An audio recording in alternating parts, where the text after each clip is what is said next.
On raconte que certaines familles portent une malédiction comme d'autres portent un nom. Une malédiction qui se transmet, s'entretient et se nourrit.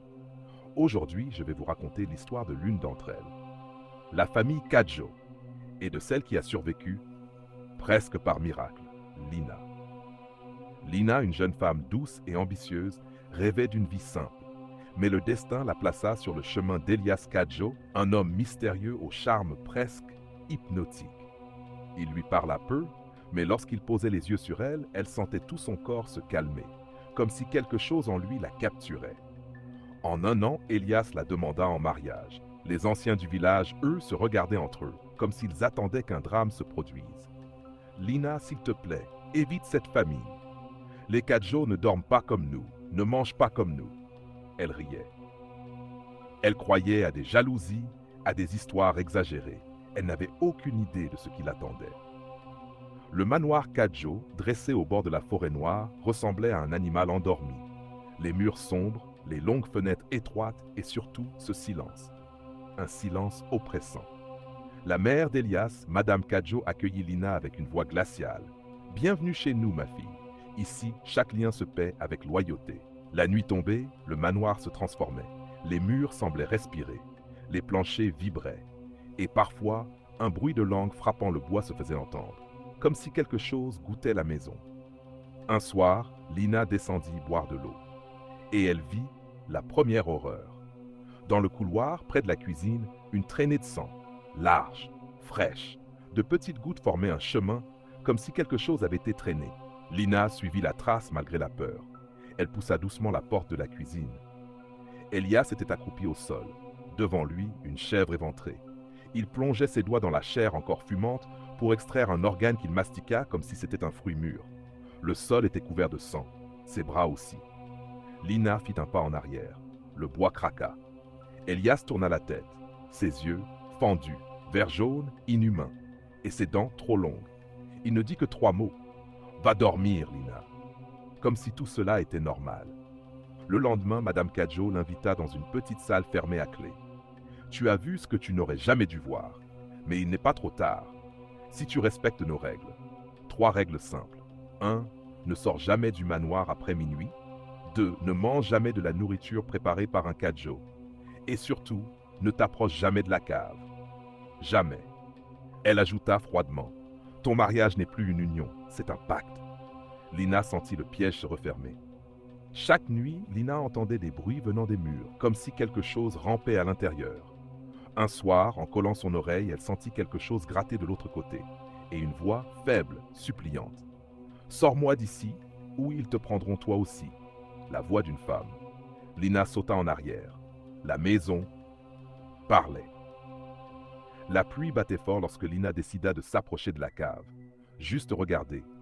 Juste comprendre. Mais en haut des marches, elle vit cette inscription gravée au couteau dans le bois. « La fille du jour ne survit pas à la nuit. » Elle toucha la poignée, gelée, humide. Des coups puissants frappèrent la porte de l'intérieur. Puis un cri déchirant, un cri tellement humain qu'elle en lâcha la poignée.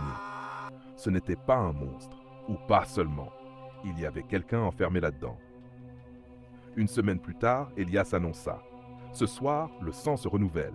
Tu dois être là. » La famille Cadjo se rassembla dans la grande salle. Une grande jarre fut apportée, remplie d'un liquide trop sombre pour être de l'eau. De la vapeur s'en échappait, et une odeur métallique montait dans la pièce. Madame Cadjo prit un couteau. Elle coupa son bras. Le sang coula dans la jarre. Puis Elias coupa le sien, puis les autres. Un cercle de sang vivant. Ils sifflèrent des paroles anciennes, et là, leurs corps commencèrent à se tordre. La peau d'Elias se couvrit d'écailles. Son cou s'allongea. Sa langue bifide sortit et claqua dans l'air. Un autre oncle tomba au sol et son dos se brisa dans un bruit sec, son corps glissant comme celui d'un serpent géant. Lina hurla. Mais le pire n'était pas encore arrivé.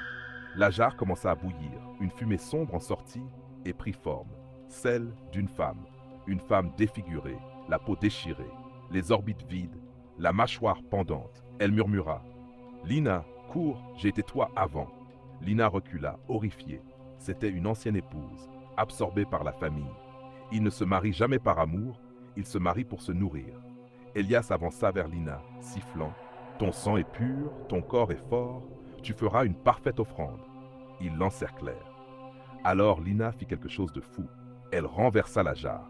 Le sang éclaboussa les Joe, et aussitôt, leurs corps commencèrent à brûler. Leur peau fondait. Les écailles se détachaient. Ils hurlaient. Certains tentaient de ramper, laissant des traînées de chair derrière eux.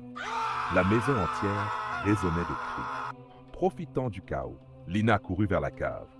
Elle ouvrit la porte. Une odeur de mort et de chair pourrie l'assomma. Elle descendit et vit ce qu'il cache. Une créature gigantesque, un serpent humanoïde attaché par des chaînes, la peau fendue, le visage presque humain. Il leva la tête. « Je suis leur père, leur origine, leur malédiction. Libère-moi et je les détruirai. Ou reste là et deviens comme eux. » Lina prit sa décision. Elle brisa les chaînes. La créature jaillit hors de la cave, les murs tremblèrent. Le manoir s'effondra presque. Elle attaqua les Kadjo survivants, arrachant des membres, écrasant des têtes, sang éclaboussant les murs comme de la pluie rouge. Elias tenta de fuir, mais la créature le saisit. « Tu ne te reproduiras plus jamais. » Puis elle le dévora, vivant. Au lever du soleil, Lina sortit du manoir en ruine, blessée, couverte de sang, mais vivante. La créature, elle, se consumait déjà sous la lumière. Avant de mourir, elle murmura « Nous ne voulions pas être des monstres, mais la faim nous a damnés. Pardonne ou cours !» Puis elle disparut en cendres. Les villageois trouvèrent Lina 2 jours plus tard. Elle raconta tout. Les anciens baissèrent la tête. La famille Kadjo était maudite depuis 3 générations. Mais personne n'avait jamais survécu assez longtemps pour le dire. Des mois passèrent. Lina essayait d'oublier. Mais parfois la nuit, alors qu'elle croyait être enfin en sécurité, sous sa fenêtre, quelque chose rampait. Et une voix, trop douce, trop familière. « Lina, tu n'as pas encore payé notre sang. »